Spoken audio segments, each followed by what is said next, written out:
La temporada baja de las grandes ligas de béisbol estuvo dominada por una sola historia, la audaz y casi obscena apuesta de los New York Mets. Desafiando toda lógica fiscal y superando incluso el famoso acuerdo de Ohtani, los Mets desembolsaron una cifra histórica, un contrato de 15 años valorado en 750,000 millones de yenes para asegurar a un jugador considerado un talento generacional.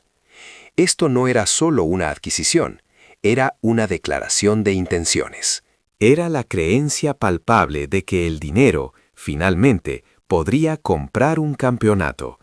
La prensa y los aficionados vieron en este movimiento el símbolo definitivo de la evasión de la realidad a través de la victoria, y el consenso era unánime. Los Mets eran los claros favoritos, los virtualmente destinados a levantar el trofeo de la Serie Mundial. Y al principio, todo marchó según lo planeado. La fase inicial de la temporada cumplió con todas las expectativas e incluso la superó, exhibiendo una racha de victorias que prometía ser imparable. A mediados de junio, los Mets lideraban la división este de la Liga Nacional con una cómoda ventaja de 21 juegos, ostentando orgullosamente el mejor porcentaje de victorias de toda la MLB. Parecía inevitable, la postemporada estaba garantizada y la celebración se preparaba en Queens. Pero la gloria, para los Mets, tiene la vida corta. Las cosas se torcieron de manera abrupta y catastrófica en la segunda mitad de la temporada. Mes tras mes, el rendimiento se desplomó en una caída libre e inexplicable. Para septiembre, el equipo había implosionado por completo, devorado por la inconsistencia y las tensiones internas. El balance final de esa fatídica segunda mitad fue de 28 victorias y 37 derrotas. Su récord general, 83-79, no fue suficiente para redimir la catástrofe. Perdieron la carrera por el comodín y se quedaron fuera de los playoffs, un final humillante para el equipo con la nómina más alta de la liga. Anthony DiComo, reportero del sitio web oficial de la MLB, resumió la conmoción nacional con una frase contundente. Este es, posiblemente, el peor colapso en la historia de la franquicia de los Mets. ¿Quién hubiera imaginado que un equipo con el mejor porcentaje de victorias en junio estaría tan rezagado solo unos meses después? El problema de los Mets, según la mayoría de los analistas, era grave, profundo y estructural. El dueño, furioso tras confirmarse la eliminación, anunció con rabia el nombramiento de un nuevo manager, aunque los medios rápidamente desestimaron este cambio como una mera maniobra de distracción. La raíz del problema, señalaron todos, radicaba en la inestable dirección del equipo y en la superestrella alrededor de la cual se había construido toda la plantilla, Juan Soto. Fue justo después de que se confirmara su eliminación, en una entrevista posterior al último partido, cuando la controversia alcanzó su punto álgido. A Soto se le preguntó sobre el histórico récord de jonrones de Shohei Ohtani. La respuesta de Soto no fue diplomática, sino un misil que resonó por toda la nación. El récord de Ohtani, en realidad, no es tan sobresaliente. Fue la primera frase que pronunció ese día, y la atmósfera se congeló. Soto intentó matizar. No es una comparación directa con los 55 jonrones de Ohtani en primavera, ya que el número de partidos es diferente. Aunque los estadios tienen dimensiones distintas, la gente compara el número de cuadrangulares. Eso es lo que hace interesante al béisbol. A primera vista, la declaración parecía una observación técnica y racional, pero lo que siguió fue lo que encendió la mecha de la indignación. Soto continuó, invocando una supuesta cultura de la MLB donde la dedicación al equipo prevalece sobre los títulos individuales. Mencionó que el manager Dave Novartz le había dado descanso a Ohtani el día anterior, priorizando la salud sobre la carrera por el título de jonrones. Yo creo que Carl Lowry tiene ambas cualidades. Si Lowry no gana el MVP, nunca más volveré a creer en los premios de la MLB. En otras palabras, Soto estaba argumentando frente a todo Estados Unidos que su compañero de equipo, Larry, merecía el MVP por encima del ícono global. Las redes sociales explotaron con una furia justificada. ¿Qué está diciendo un hombre cuya contribución al equipo es apenas el 20% mientras su propio equipo no llega a los playoffs? ¿Usted gana 76.500 millones de yenes y critica a otro? La crítica hacia Soto se basó rápidamente en hechos irrefutables y dolorosos. Las estadísticas reales de Soto esa temporada fueron promedio de bateo de .263, 43 jonrones y 105 carreras impulsadas, números que superficialmente parecían impresionantes. Sin embargo, su contribución estimada a las victorias del equipo se situaba solo alrededor del 20%. En marcado contraste, el impacto de Ohtani influyó directamente en aproximadamente el 70% de las victorias de su equipo. La diferencia era abismal, y muchos aficionados simplemente ignoraron el registro de Soto, tachando sus comentarios sobre el récord de Ohtani como pura envidia. Irónicamente, el mismo jugador que Soto intentaba ensalzar, el legendario lanzador Carl Larry de los Dodgers, había hablado con una admiración genuina hacia Ohtani. Larry, en lo que resultó ser el último partido de su carrera de 18 años, había sido testigo del jonrón número 55 de Ohtani contra el temido Gabe Speier, el asesino de los zurdos. Larry describió cómo Ohtani había sido atacado con lanzamientos altos y rápidos, y cómo en lugar de pedir tiempo fuera en una situación difícil, bateó la pelota al centro del campo con una concentración verdaderamente fenomenal. Larry afirmó categóricamente: sería un gran error juzgarlo solo por el número de jonrones. Comparó a Ohtani no solo por su talento, sino por su proceso de maduración en Japón, su entorno familiar, su físico de élite y su personalidad. Larry lo situó más cerca del legendario O que de otras estrellas contemporáneas, pero destacando el carisma y la cercanía de Ohtani. Este afecto era evidente en la reacción de los aficionados rivales en el estadio de los Mariners, un rugido de MVP que demostraba su reconocimiento incluso por parte de los rivales. Larry concluyó con una sonrisa suave. Incluso si Shohei Ohtani gana el MVP, no me decepcionará en absoluto. La humildad y la admiración de un grande hacia otro no hicieron más que resaltar la necesidad de Soto de aislarse del mundo exterior. De vuelta al vestuario de los Mets, reinaba un ambiente tenso y poco común tras la no clasificación. En medio del silencio y la decepción, Soto no se contuvo.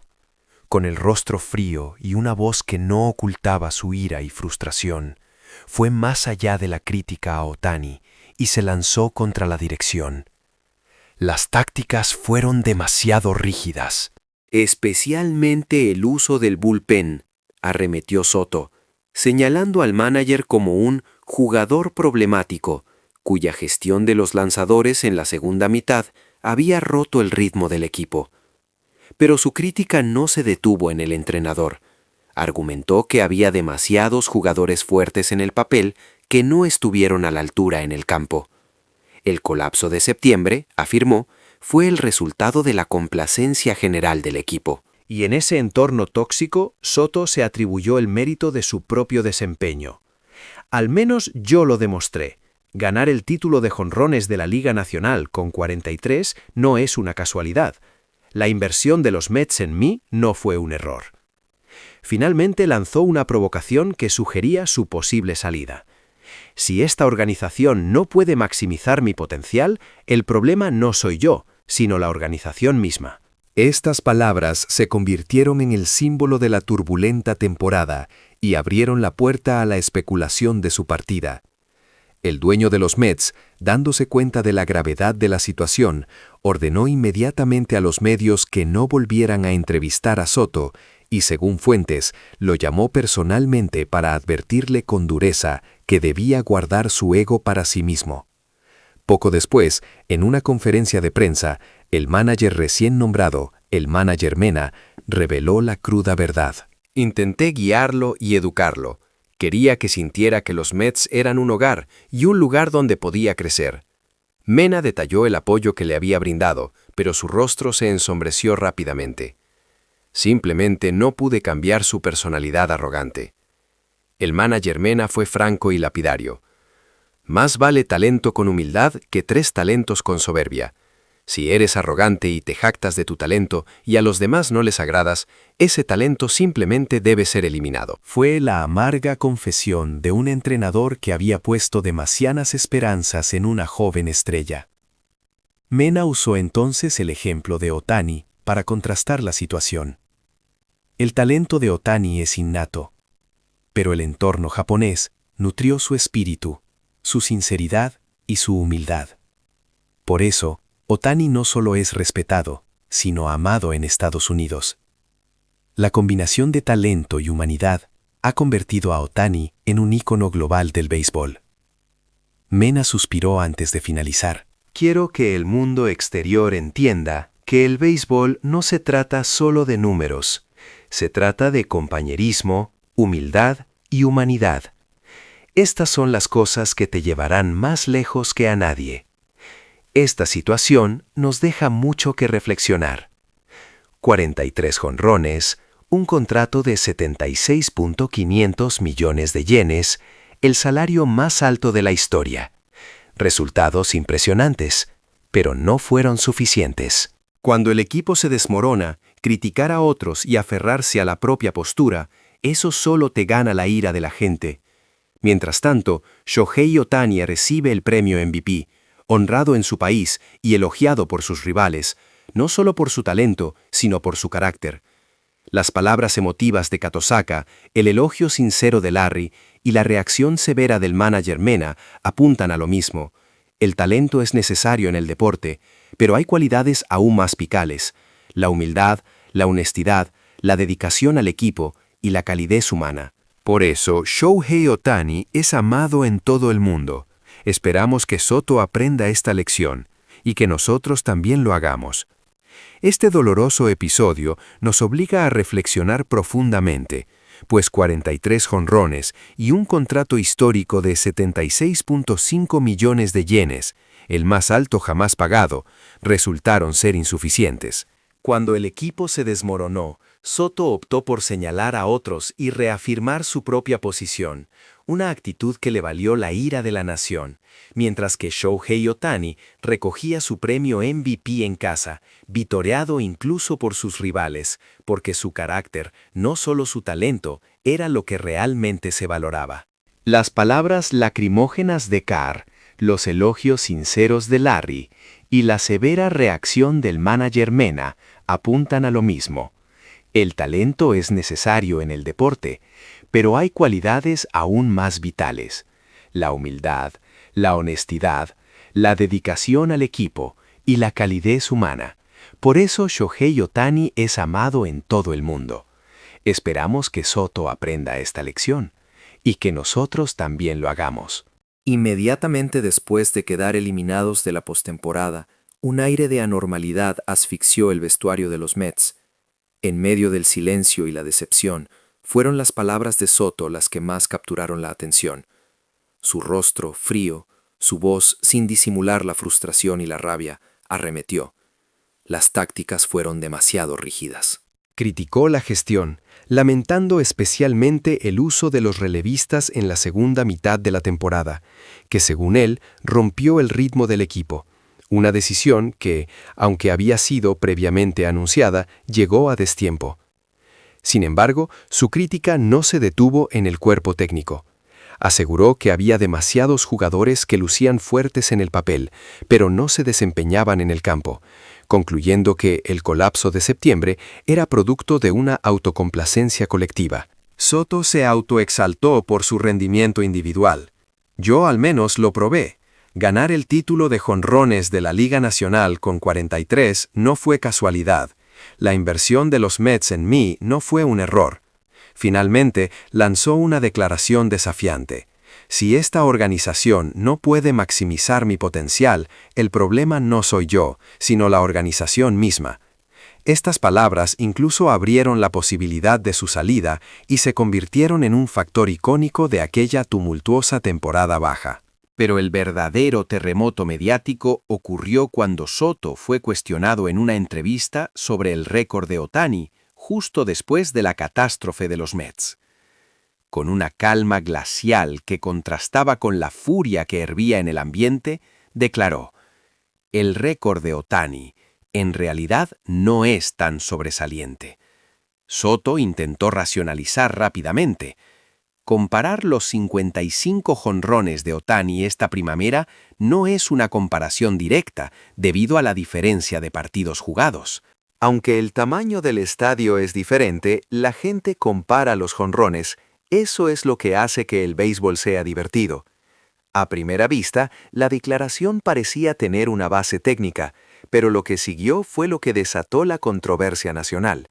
Continuó: el manager Dave Novarts dio descanso a Ohtani el día anterior. Dijo que la carrera por el título de jonrones no era tan importante. Esa es la cultura de la MLB, donde la dedicación al equipo se valora por encima de los títulos individuales. Yo creo que Carl Larry tiene ambas cualidades. Si Larry no gana el MVP, nunca volveré a creer en los premios de la MLB. En otras palabras, Soto estaba argumentando que Larry merecía el MVP por encima de Ohtani, y esa declaración, emanada de un jugador que había fallado estrepitosamente en llevar a su equipo a la postemporada, enfureció a los aficionados. ¿Qué dices cuando tu propio equipo no llegó a los playoffs? Ganaste 76.5 millones de yenes y solo contribuiste en un 20% al equipo, ¿y criticas a otro? Las redes sociales explotaron.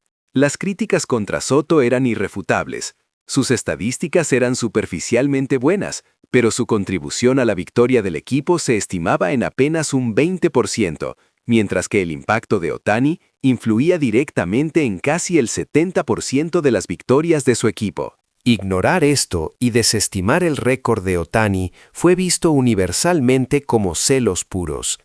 Ante la gravedad de la situación, el dueño de los Mets ordenó de inmediato a los medios que detuvieran las entrevistas con Soto, llamándolo personalmente para advertirle severamente que guardara su ego. Poco después, en una conferencia de prensa, el manager recién nombrado reveló la cruda verdad. Intenté guiarlo y educarlo. Quería que se sintiera como un mentor, que los Mets fueran un hogar donde pudiera crecer. Pero no pude cambiar su arrogancia. Y sentenció con un suspiro: un talento es más que 3 talentos. Si eres arrogante y presumes de tu don y la gente no te quiere, ese talento debe ser descartado. Mena utilizó a Ohtani como contraste. El talento de Ohtani es innato, pero su entorno japonés cultivó su espíritu, su sinceridad y su humildad. Por eso, Ohtani no solo es respetado, sino amado en América. Es la combinación de talento y humanidad lo que lo convierte en un ícono global. En última instancia, el béisbol y la vida nos demuestran que no se trata solo de números, sino de compañerismo, humildad y calor humano. Esas son las cualidades que te llevarán más lejos que cualquier otra cifra.